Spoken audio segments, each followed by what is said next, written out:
कहानी का शीर्षक है स्त्री का घर। शादी के पहले 5 साल तक लता ने पूरी कोशिश की थी कि प्रशांत को बदला जाए, लेकिन फालतू का गुस्सा करना और बाद में लता को भला बुरा कहना यह मानो जैसे उसकी आदत बन गई थी।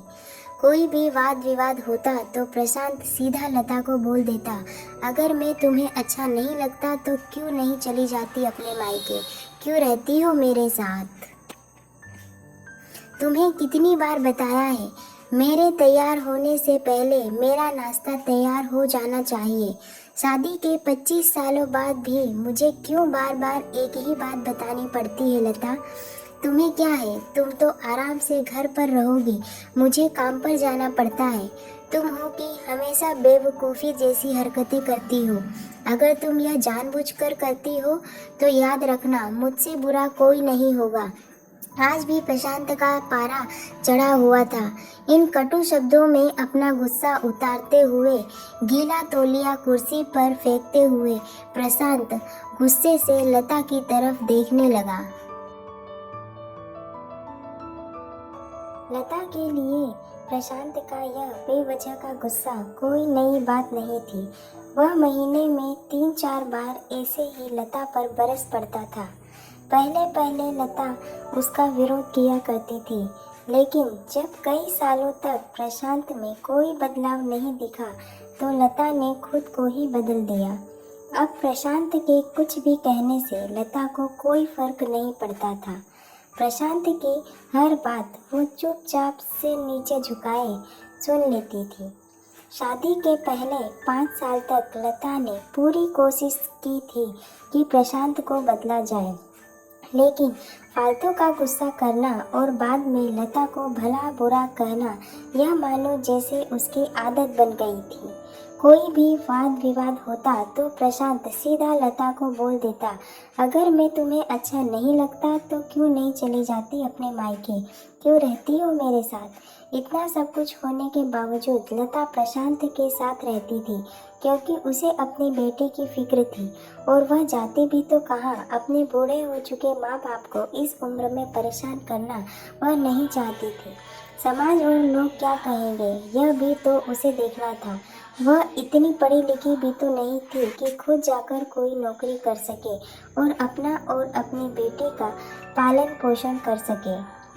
लता को अब अपनी फिक्र नहीं थी, उसको फिक्र थी तो बस अपनी शादी लायक हो रही बेटी की। लता नहीं चाहती थी कि पति पत्नी के झगड़े की वजह से काव्या डिस्टर्ब हो।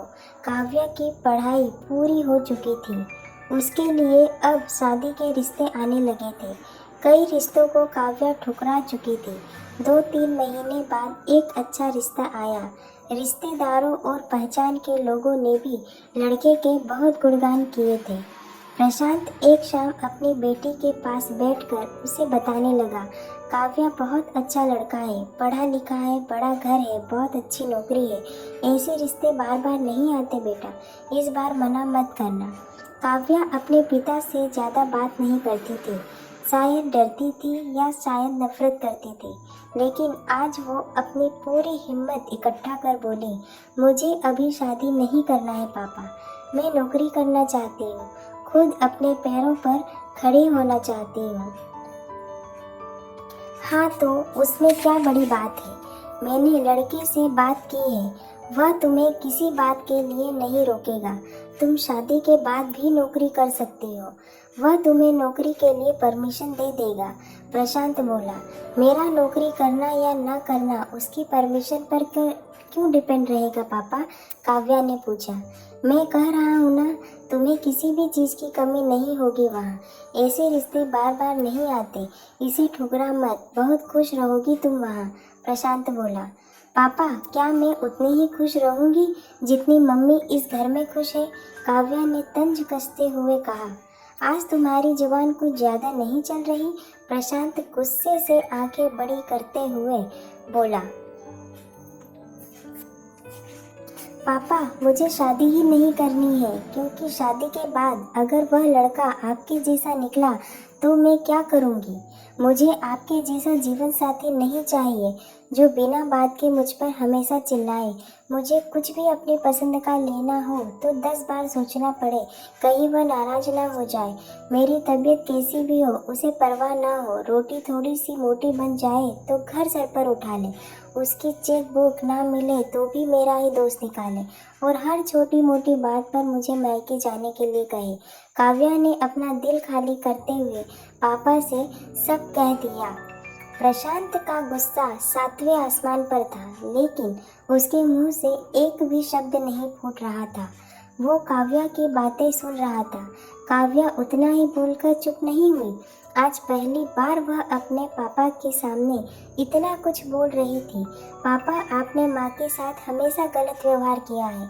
आप अपने ऑफिस का गुस्सा बिना सोचे समझे माँ पर उतार देते हैं। कभी इस बात की परवाह भी नहीं करते कि उन्हें कैसा लगता होगा। आपकी बातें सुन सुन माँ ने अपना स्वाभिमान तक खो दिया। प्रशांत आज पहली बार अपने लिए किए बर्ताव को महसूस कर पा रहा था। वो इतना ही बोल पाया, जो तुम्हारा मन है वो करो, मैं तो इतना बुरा हूँ ना। काव्या ने प्रशांत का हाथ पकड़ा और बोली, पापा, मुझे सिर्फ एक सवाल का जवाब दे दो। क्या आप चाहेंगे कि मेरा पति आपके जैसा हो?